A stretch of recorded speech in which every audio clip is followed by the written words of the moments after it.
नमस्कार और स्वागत है इस खास चर्चा में। नमस्कार।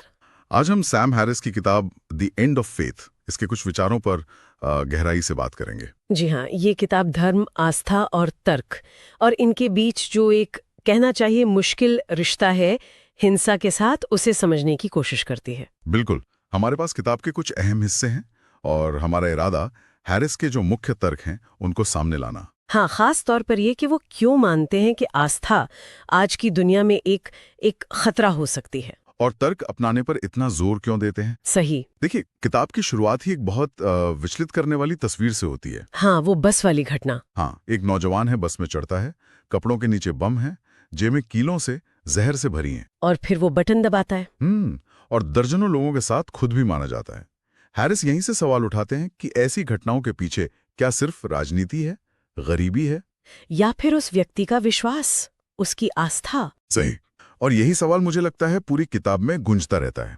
तो चलिए इसी को समझने की कोशिश करते हैं। बिल्कुल। तो पहली बात जो किताब सामने रखती है वो ये है कि दुनिया में कई सारी पवित्र किताबें हैं। हाँ, अनगिनत। और हर किताब के मानने वाले उसे ईश्वर का मतलब अचूक शब्द मानते हैं। पर ये दावे अक्सर एक दूसरे से टकराते हैं। बिल्कुल, और इससे समाज बढ़ता है। हैरिस कहते हैं कि अगर कोई सच में ये मानता है कि भाई कुछ विचार आपको स्वर्ग ले जाएंगे और कुछ नरक, हाँ, तो वो दूसरों को जिन्हें वो अविश्वासी समझता है उनको गलत रास्ते पर जाते कैसे देख सकता है। यहीं से वो कहते हैं असहिष्णुता का बीज पड़ता है।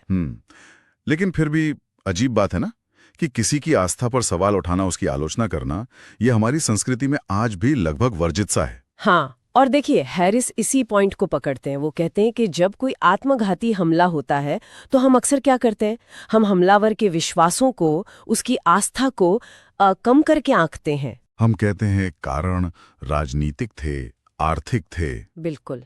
आस्था को हमेशा बरी कर दिया जाता है, उसे शक के दायरे से बाहर रखा जाता है। तो हैरिस इसी को चुनौती दे रहे हैं। हाँ, वो कहते हैं कि भाई आस्था पर तर्क संगत बहस क्यों नहीं हो सकती। वो एक मिसाल देते हैं कीमिया की, मतलब एल्केमी की। अच्छा। जैसे पुराने जमाने में लोग मानते थे कि किसी भी धातु को सोना बनाया जा सकता है, लेकिन फिर रसायन विज्ञान आया, केमिस्ट्री आई और उसने बताया कि ये मुमकिन नहीं है। ठीक है। तो हैरिस का तर्क है कि उसी तरह आस्था की जगह धीरे धीरे तर्क और सबूत पर आधारित ज्ञान को लेनी चाहिए। हाँ। और उनका सबसे बड़ा तर्क, शायद सबसे विवादास्पद भी, यही है कि समस्या सिर्फ धार्मिक कट्टरता नहीं है, बल्कि आस्था, यानी बिना पर्याप्त सबूत के किसी बात को मान लेने की जो आदत है वही असल जड़ है। अच्छा। क्योंकि ये आदत उनके हिसाब से तर्क संगत सोच के लिए दरवाजे बंद कर देती है। लेकिन फिर सवाल उठता है कि अगर आस्था तर्क की कसौटी पर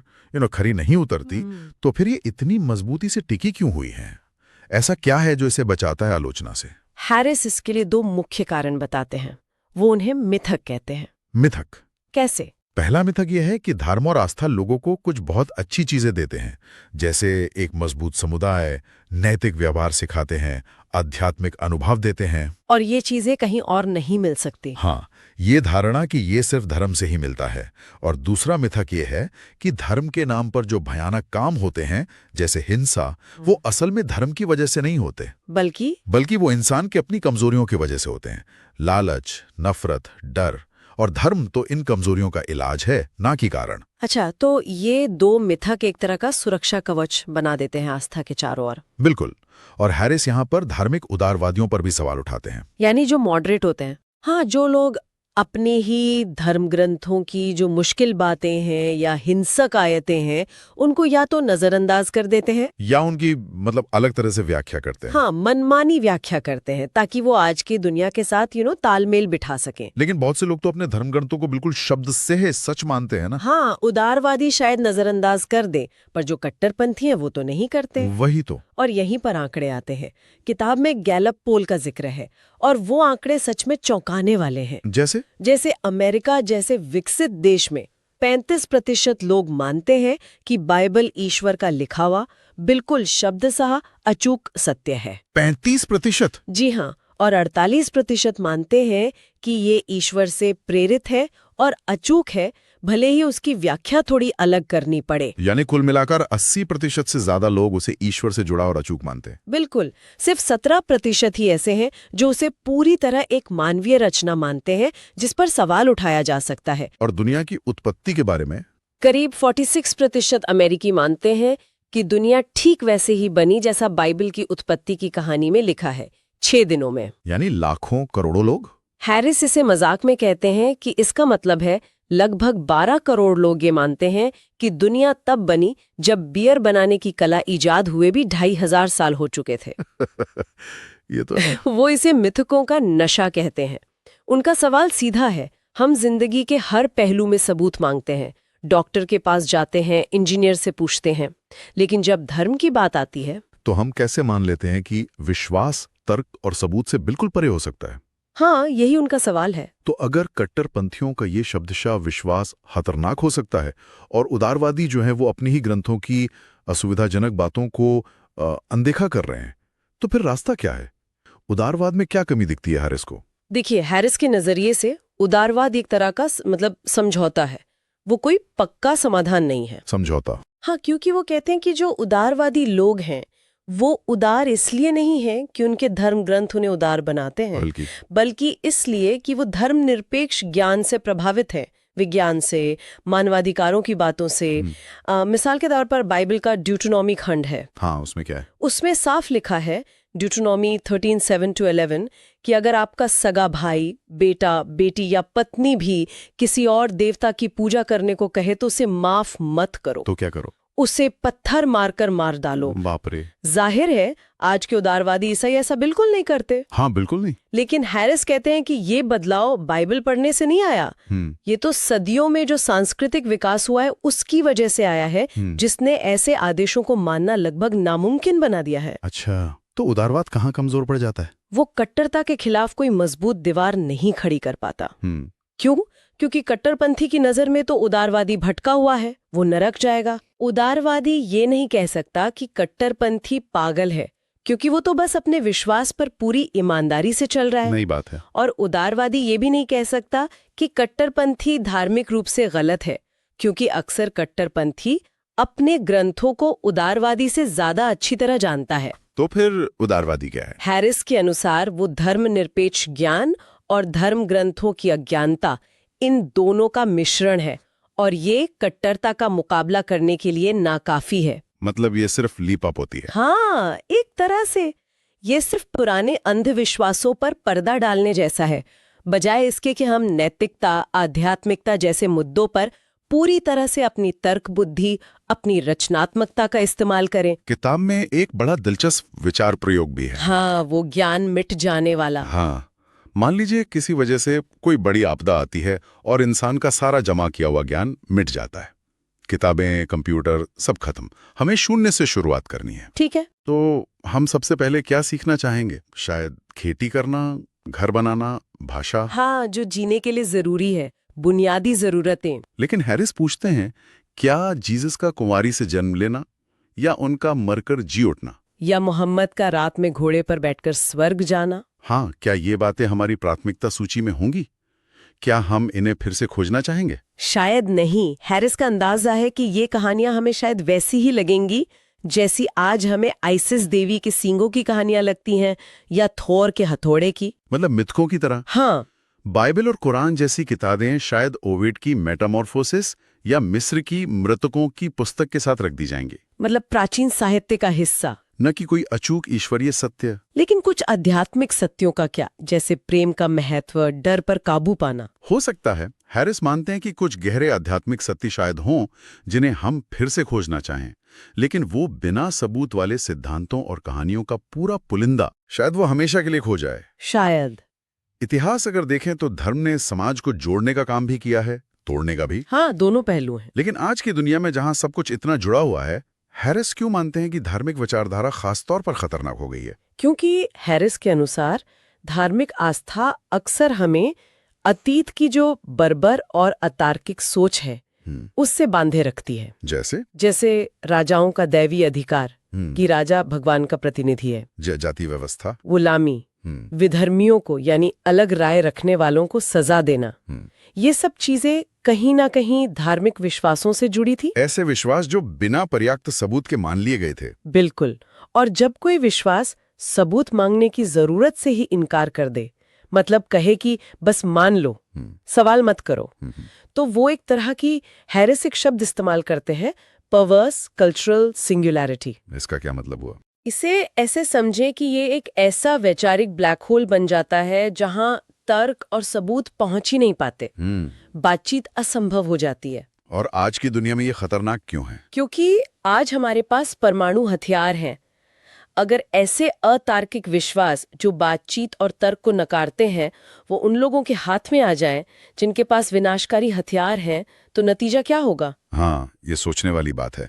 किताब गुजरात में 2002 के दंगों का भी जिक्र करती है। हाँ, एक बहुत ही भयानक उदाहरण, जहाँ ईश्वर के बारे में अलग अलग मान्यताओं ने हिंदू और मुस्लिम समुदायों के बीच ऐसी नफरत पैदा की कि हजारों जानें गईं, गर्भवती महिलाओं तक को नहीं बख्शा गया। और हैरिस का तर्क है कि इस हिंसा की जड़ में आर्थिक या राजनीतिक कारणों से कहीं ज्यादा धार्मिक विश्वास थे। हाँ, वो मानते हैं कि मूल कारण धार्मिक था। गुजरात दंगों के बाद किताब इस्लाम पर काफी ध्यान केंद्रित करती है और हैरिस उसे इतिहास के इस मोड़ पर एक अद्वितीय खतरा कहते हैं।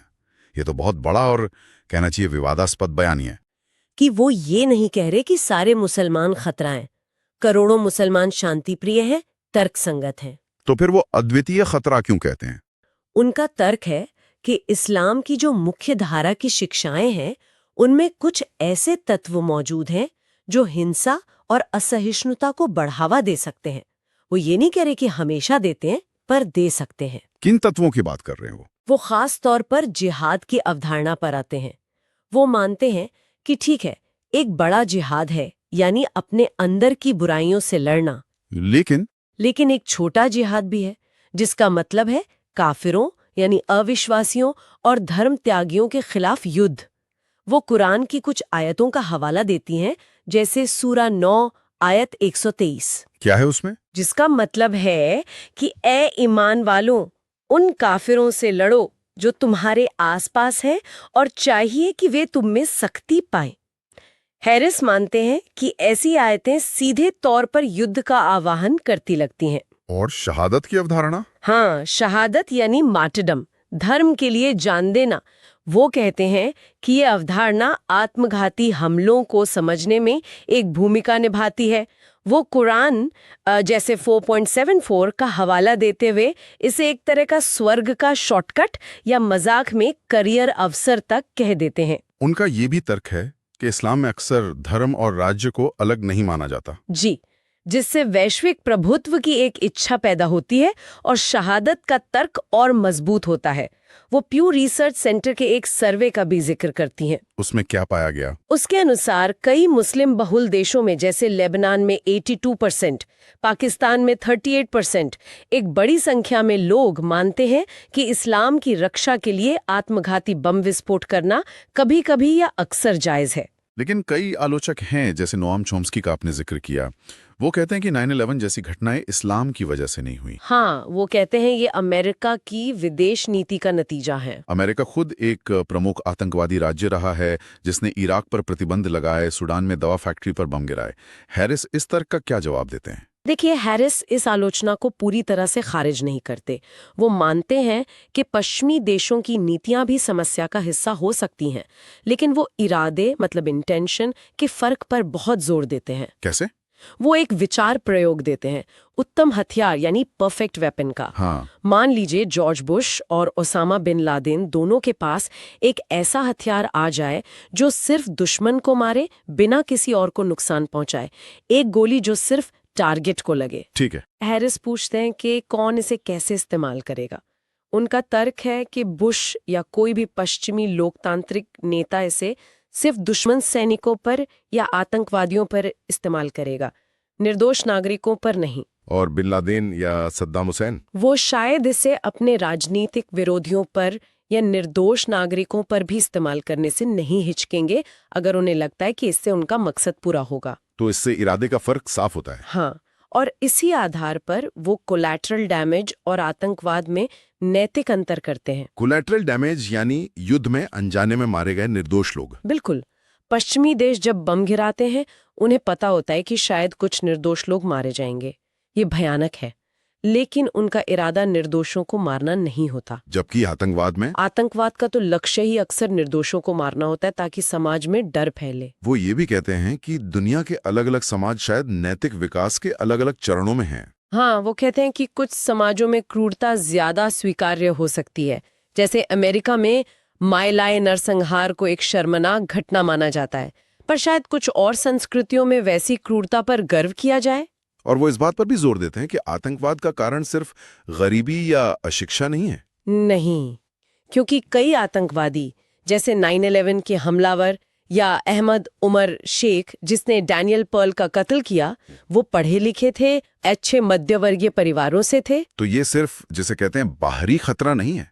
हैरिस ये भी मानते हैं कि आस्था पश्चिमी समाजों को, खासकर अमेरिका को, अंदर से भी प्रभावित कर रही है, उनकी नीतियों को। हाँ, किताब का एक बड़ा हिस्सा इसी पर केंद्रित है। वो कई उदाहरण देते हैं। जैसे राष्ट्रपति रोनाल्ड रेगन का। वो बताते हैं कि कैसे रेगन मध्य पूर्व में जो घटनाएं हो रही थीं, उन्हें बाइबल की भविष्यवाणी के चश्मे से देखते थे। आर्मगेडन की भविष्यवाणी। अच्छा। या फिर अमेरिका में जो ईसाई कट्टरपंथी समूह हैं, वो इजराइल का इतना पुरजोर समर्थन क्यों करते हैं? क्यों? इसलिए नहीं कि उन्हें यहूदियों से बहुत प्रेम है, बल्कि इसलिए कि वो मानते हैं कि बाइबल की अंतिम समय यानी एंड टाइम्स की भविष्यवाणियों को पूरा होने के लिए ये जरूरी है। भले ही उन भविष्यवाणियों में अंततः यहूदियों का ईसाई धर्म में परिवर्तन या विनाश शामिल हो। ये तो बड़ी अजीब बात है। हाँ, या फिर न्यायाधीश रॉय मूर का मामला, जिन्होंने एल्बामा कोर्ट हाउस में 10 कमांडमेंट्स का एक बड़ा स्मारक लगवा दिया था, या अटॉर्नी जनरल जॉन एशक्रॉफ्ट और नेता टॉम डिले के जो धार्मिक बयान थे। ये सब उदाहरण दिखाते हैं कि कैसे धार्मिक विचार सरकारी नीतियों में, तर्कसंगत फैसलों में दखल दे सकते हैं। बिल्कुल। और क्या उदाहरण है जहां हैरिस मानते हैं कि ये धार्मिक सोच अतार्किक नीतियों को जन्म दे रही है? ड्रग्स पर युद्ध, जिसे वॉर ऑन ड्रग्स कहते हैं, वो एक बहुत बड़ा उदाहरण मानते हैं। कैसे? वो तर्क देते हैं कि ड्रग्स को गैर कानूनी बनाना असल में अपराध और भ्रष्टाचार को भयानक रूप से बढ़ावा देता है। लाखों लोग अहिंसक अपराधों के लिए जेलों में सड़ रहे हैं, खरबों डॉलर इस पर बर्बाद हो रहे हैं। जबकि इसका समाधान क्या हो सकता है? उनका मानना है कि वैधीकरण और नियंत्रण, मतलब लीगलाइजेशन एंड रेगुलेशन, ज्यादा समझदारी भरा रास्ता है। इससे अपराध कम होगा, सरकार को टैक्स मिलेगा और जिन लोगों को नशे की लत है उन्हें सजा की बजाय मदद मिल सकेगी। लेकिन इस पर तर्कसंगत बहस क्यों नहीं हो पाती? अक्सर धार्मिक और नैतिक आपत्तियों के कारण।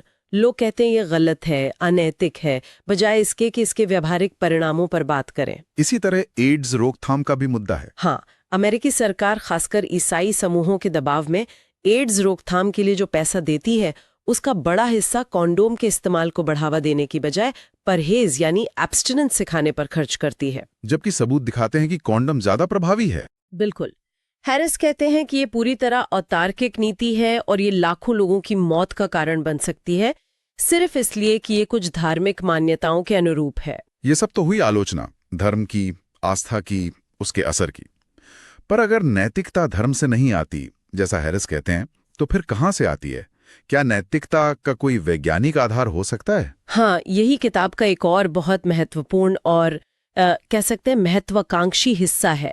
हैरिस अच्छाई और बुराई के विज्ञान की संभावना को तलाशते हैं। विज्ञान और नैतिकता, ये कैसे जुड़ेगा? वो पूछते हैं कि क्या हम बिना किसी धार्मिक किताब का सहारा लिए ये कह सकते हैं कि कुछ चीजें सच में वस्तुनिष्ठ रूप से गलत है? मिसाल के तौर पर वो मध्ययुगीन पेरिस का उदाहरण देते हैं, जहां लोग मनोरंजन के लिए बिल्लियों को जिंदा जलाते थे और हंसते थे। भयानक। क्या हम आज कह सकते हैं कि ये गलत था, बिना ये कहे कि भगवान ने मना किया है? हाँ, शायद कह सकते हैं।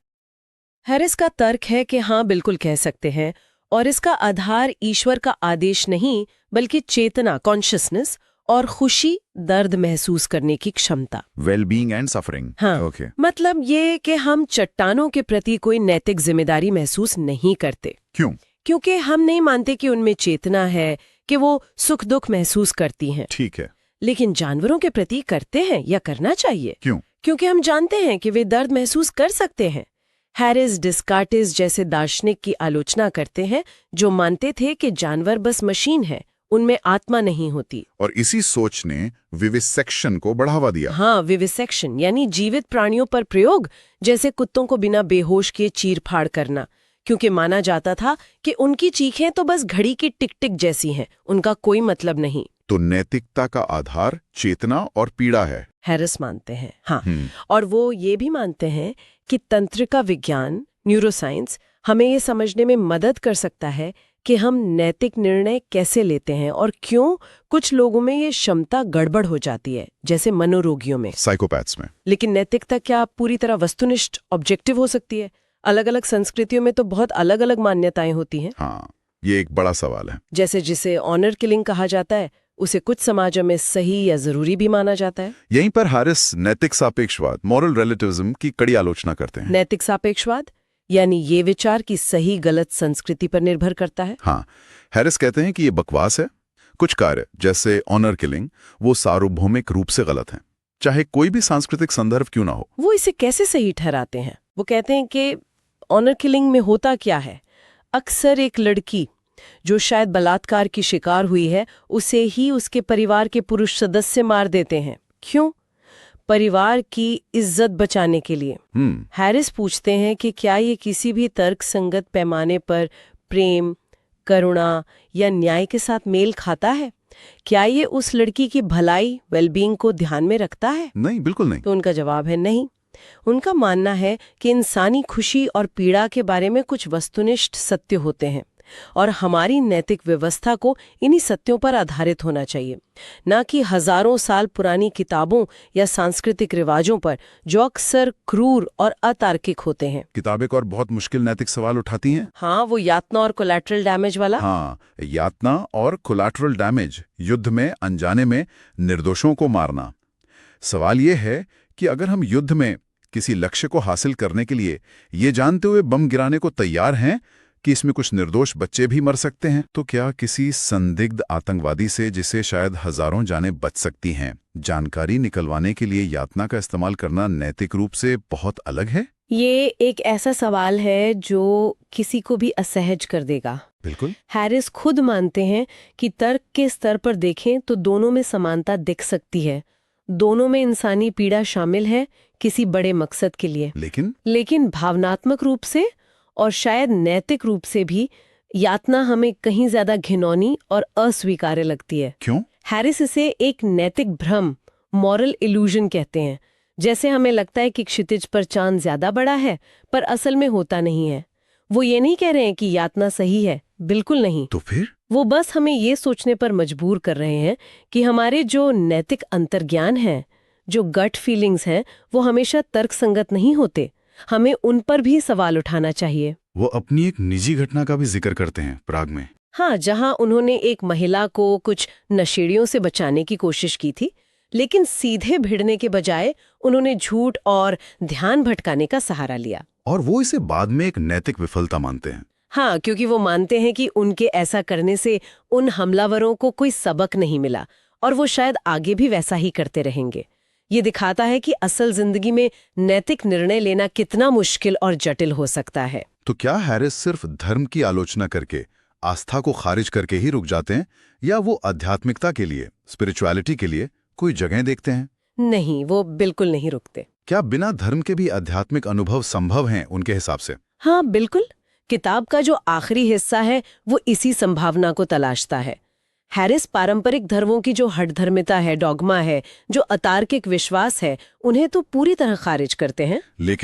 लेकिन वो ध्यान यानी मेडिटेशन जैसी जो प्रथाएं हैं, उनके जरिए चेतना की प्रकृति को समझने की बात करते हैं। अच्छा। वो कहते हैं कि ध्यान के माध्यम से हम स्व या मैं की जो भावना है, उसके भ्रम को समझ सकते हैं। ये बात थोड़ी बौद्ध दर्शन की अंतर्दृष्टि से मिलती जुलती है। लेकिन फर्क क्या है? फर्क ये है कि हैरिस जोर देते हैं कि इसे किसी धार्मिक ढांचे के बिना किया जाना चाहिए। इसे एक अनुभवजन्य, मतलब एम्पिरिकल और तर्कसंगत खोज के रूप में देखा जाना चाहिए। कोई भगवान नहीं, कोई स्वर्ग नरक नहीं, बस चेतना का प्रत्यक्ष अनुभव और उसकी समझ। दिलचस्प बात यह है कि वो विज्ञान की सीमा भी बताते हैं। हाँ, वो कहते हैं कि विज्ञान के पास भी अभी चेतना का कोई अंतिम जवाब नहीं है। ये मानना कि हमारा दिमाग ही चेतना पैदा करता है। ये भी एक तरह का विश्वास है। हैरिस के अनुसार ये अभी भी विज्ञान के लिए एक तरह का आर्टिकल ऑफ फेथ ही है।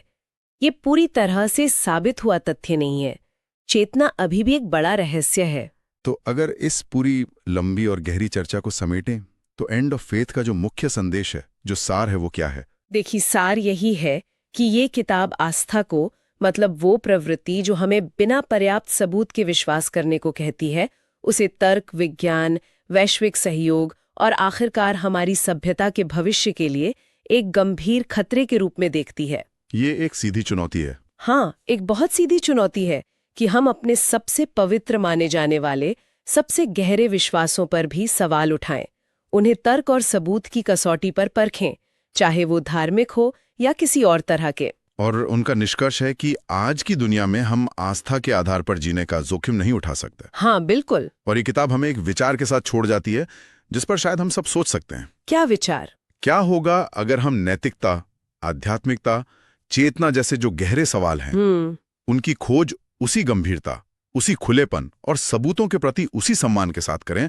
जैसा हम विज्ञान में करते हैं, बिना हजारों साल पुरानी हठ धर्मिताओं का बोझ लिए? हाँ, अगर हम तर्क और अनुभव पर आधारित रास्ते अपनाएं तो इस तरह के नजरिए से हमारे व्यक्तिगत जीवन में और हमारे समाज में किस तरह के बदलाव आ सकते हैं? ये एक ऐसा सवाल है जो यकीनन सोचने लायक है। बिल्कुल।